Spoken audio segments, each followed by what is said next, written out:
Saudara, penampakan kayu gelondongan terlihat di Jembatan Aek Garoga, Kecamatan Batang Toru, Tapanuli Selatan, Sumatera Utara, pasca banjir bandang yang terjadi pada Selasa lalu.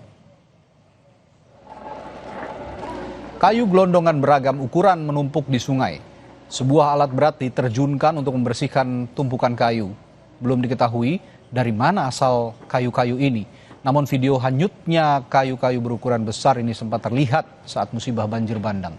Potongan kayu-kayu ini diduga menjadi pemicu kerusakan ekologis yang memperparah kerusakan yang terjadi pada saat banjir.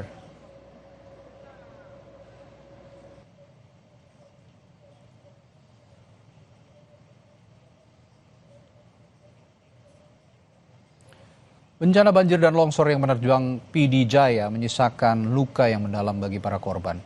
Kondisi rumah mereka terendam lumpur dan tidak bisa lagi diselamatkan.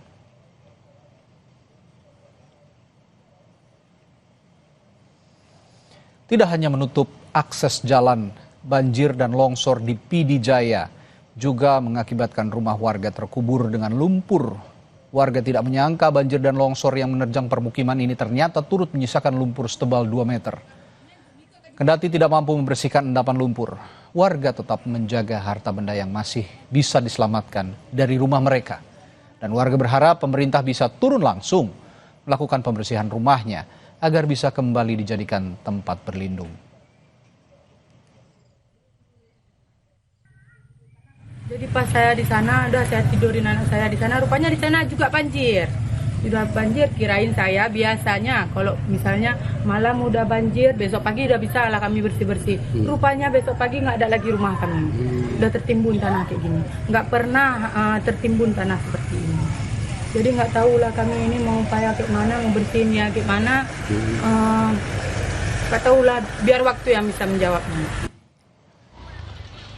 Sementara itu banjir di Kabupaten Aceh Barat terus meluas. Wilayah yang paling terdampak berada di Kecamatan Woila, yakni di Gampong Kualabi.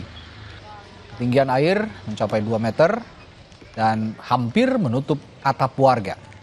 Berdasarkan laporan BPBD Aceh Barat, banjir berdampak di 10 kecamatan dengan total 7.418 jiwa terdampak. Saat ini warga membutuhkan tenda pengungsian dan bantuan makanan untuk memenuhi kebutuhan selama mengungsi. Saya katakan tadi itu karena hilirnya sudah mulai menumpuk air, maka kawasan Woila yang lebih terdampak.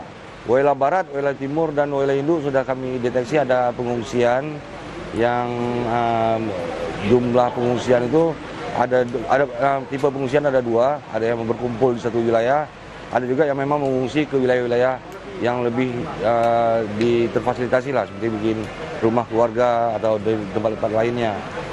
Yang di Woila kami deteksi ada sekitar 3 titik pengungsian. Perlu kami memohon kepada pemerintah bahwasanya menyediakan tempat pengungsian kepada pengungsi kami. Jadi pengungsi kami hari ini masih belum ada tempat yang layak yang untuk dilakukan pengungsian bersama warga dan masyarakat sekitar. Kondisi air sampai hari ini kurang lebih hampir 2 meter yang berada di desa kami. Ini banjir sekitaran 9 tahun kurang lebih. Dari 2016 sampai kali ini baru mulai kembali banjir. Lebih dari 95.000 jiwa terdampak banjir dan longsor di PD Jaya. Saat ini terdapat 49 titik pengungsi yang membutuhkan pakaian dan makanan siap saji serta obat-obatan. Kendati pendistribusian bantuan telah dilakukan, namun jumlahnya masih terbatas dan belum merata. Pendirian dapur umum di wilayah PD Jaya juga masih minim. Bupati PD Jaya, Sibral Malasi, berharap bantuan yang datang bisa memenuhi seluruh kebutuhan pengungsi. Salah satunya adalah ketersediaan tenaga medis untuk membantu korban banjir yang alami luka berat. Kemudian mereka saat ini juga perlu bantuan obat-obatan dan perlu bantuan pelayanan medis, dokter, dan tim medis lainnya, serta peralatan-peralatan medis yang sangat terbatas dan dokter yang sangat terbatas. Kemudian tim evakuasi juga kita butuhkan. Salah satu wilayah di Provinsi Aceh yang terisolasi akibat banjir dahsyat adalah Kabupaten Gayo Lues. Bupati khawatir stok logistik hanya cukup untuk 1 hingga 2 hari ke depan. Menurut Bupati, 95% wilayahnya terdampak banjir. 3 orang dilaporkan meninggal dan lebih dari 5.000 warga mengungsi. Imbas dari banjir dahsyat ini, Bupati mengaku pemerintah daerah tidak mampu menangani dengan baik bencana yang menimpa wilayahnya. Bupati berharap pemerintah daerah segera membuka akses jalan dan komunikasi agar bantuan bisa segera masuk dan wilayah yang terisolasi bisa segera tertangani.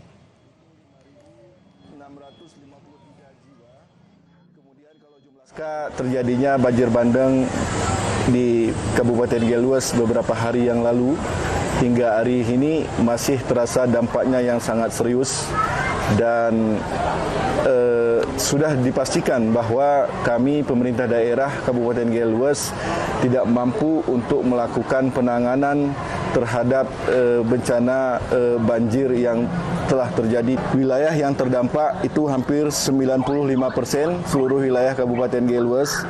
Kemudian jumlah korban yang meninggal, data yang baru kami terima itu 3 korban yang meninggal dunia. Akses menuju Kabupaten Geluas itu semuanya terputus, baik dari Aceh Tenggara, Aceh Tengah, Abdia dan Aceh Timur, semuanya terputus. Jadi kondisi hari ini Geluas terkurung dan kami khawatir pemerintah Kabupaten Geluas untuk keberadaan sembako yang tersedia di Kabupaten Geluas. Saudara, pembobolan dan penjarahan minimarket terjadi di sejumlah wilayah di Tapanuli Tengah, Sumatera Utara pasca tragedi banjir dan longsor melanda.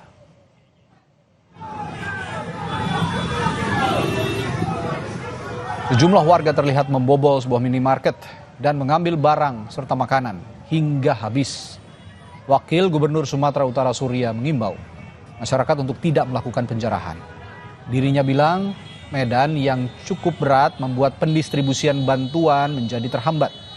Pemerintah provinsi telah berupaya secara maksimal untuk mendistribusikan bantuan ke seluruh wilayah yang terdampak banjir dan longsor. Surya berharap masyarakat yang terdampak bisa menunggu datangnya bantuan dari pemerintah sehingga tidak perlu melakukan penjarahan. Ada toko Indomaret habis sejarah. Mudah-mudahan itu ya nggak terlalu jangan sampai, karena pemerintah ini baik dari pusat maupun daerah provinsi itu logistik itu cuman mau nyampaikan ke sana itu sebetulnya yang belum bisa. Maka kita dari Sumatera Utara itu mengambil jalur arah ke Subuh Salam, ya. Dan sekarang kalau nggak salah menurut informasi sudah arah ke Sorkam, ya. Jadi kalau dari yang normal udah nggak bisa. Itu pun kendaraannya hanya kecil. Saudara, beredar video sejumlah masyarakat di Tapanuli Tengah dan Sibolga mulai melakukan penjarahan ke toko-toko. Dampak dari lamanya pendistribusian bantuan makanan ke lokasi bencana.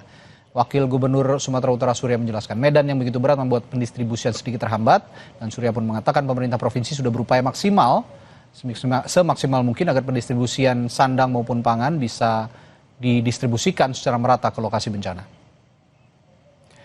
Saudara, kita ke materi selanjutnya, ke berita selanjutnya. Pembersihan jalan yang tertimbun longsor mengarah ke desa Parsingkaman, Tapanuli Utara terus dilakukan. Jalan lintas Tarutung menuju Sibolga saat ini belum bisa dilalui.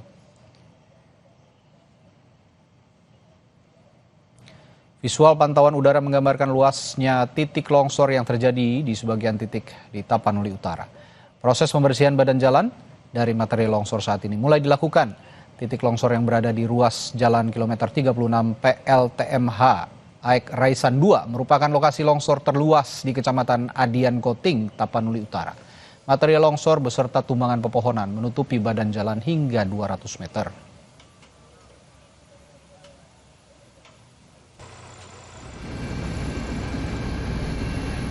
Sementara itu, dengan menggunakan helikopter, Basarnas berhasil mengevakuasi korban luka akibat banjir bandang di daerah terisolasi Palembayan, Kabupaten Agam, Provinsi Sumatera Barat.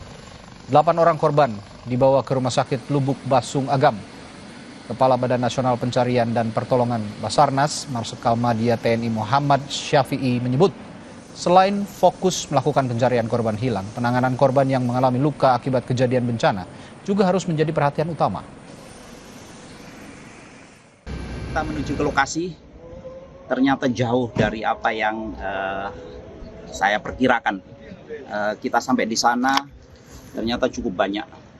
Sehingga keputusan kita, korban yang kita angkut karena kondisinya luka terbuka, rata-rata akibat luka pada saat terjadinya bencana waktu itu. Jadi rata-rata luka itu sudah luka patah dan terbuka yang sudah hampir 6 hari. Itu kondisi yang terjadi.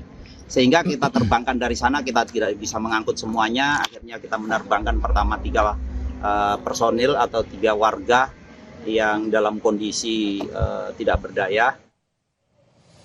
Saudara, 3 prajurit TNI Angkatan Darat Kodam 2 Tuanku Imam Bonjol dilaporkan hilang kontak saat membantu evakuasi korban longsor di Padang Panjang, Sumatera Barat.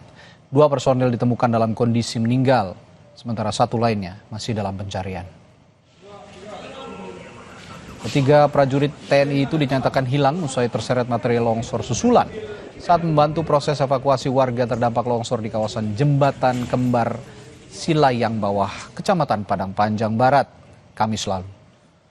2 korban, Serda Robi dan Prada Zeni Marpau, ditemukan dalam kondisi meninggal. Sementara Pelda Yudi Gusnadi, personel Sub dan Pom Padang Panjang, masih dalam pencarian. Sama dengan seperti prajurit-prajurit yang lain, pada saat terjadi bencana, mereka melaksanakan tugas negara, melaksanakan evakuasi terhadap masyarakat yang dampak bencana itu sendiri. Namun di tengah perjalanan melaksanakan tugas kan kita tidak bisa tahu apa yang akan terjadi. Ada longsor, kemudian dilanjutkan dengan susulan, dan pada saat terjadi banjir dan longsor susulan itulah mereka terdampak juga. Dan sampai dengan saat ini, 1 anggota yang kami cari tersebut masih dalam proses pencarian. Saudara, bantuan logistik bagi korban banjir dan longsor di Sumatera terus berdatangan. Pendistribusian pun terus dilakukan dengan segala daya upaya, meskipun jalur yang dilalui cukup berat karena akses jalan yang masih terputus hingga saat ini. Pemberian bantuan ke wilayah terisolasi di Tapanuli Tengah terus dilakukan. Pengiriman bantuan menggunakan heli difokuskan ke 7 titik desa dan kelurahan. Bantuan dikirim dengan cara diturunkan langsung menggunakan heli oleh TNI Angkatan Darat. Masyarakat yang berada di daerah terisolasi langsung menyambut bantuan yang datang. Yang pertama, kita sudah tahu bahwa bencana ini sudah berjalan sekian lama, sehingga ada beberapa titik yang memang tidak terjangkau, kebutuhan logistik masyarakat yang perlu kita dukung, sehingga itu menjadi tujuan utama kita menggunakan airdrop karena jalan memang masih belum tersambung semua. Kita sudah menurunkan 3 titik airdrop dari rencana kurang lebih ada 6-7 titik airdrop yang akan dilaksanakan hari ini di beberapa wilayah yang terisolir di Kabupaten Tapanuli Tengah. Sementara bantuan logistik dari Presiden dan Badan Nasional Penanggulangan Bencana tiba di Bandara Aceh sejak Sabtu. Bantuan tersebut mulai didistribusikan ke wilayah terdampak dengan menggunakan pesawat Hercules dan heli sejak Minggu pagi. Bantuan yang dibagikan mencakup makanan, selimut, tenda, hingga obat-obatan yang dibutuhkan korban. Melaporkan kami bersama rekan-rekan dari kru pilot Karakal akan bertolak dari Bandara Lansin ke Takengon untuk mendorong logistik di daerah wilayah Aceh Tengah. Bantuannya. Meskipun bantuan silih berganti tiba di tanah Sumatera, namun akses jalan yang sulit dilalui menjadi salah satu hambatan distribusi bantuan yang dibagikan secara merata. Tim Liputan, Kompas TV.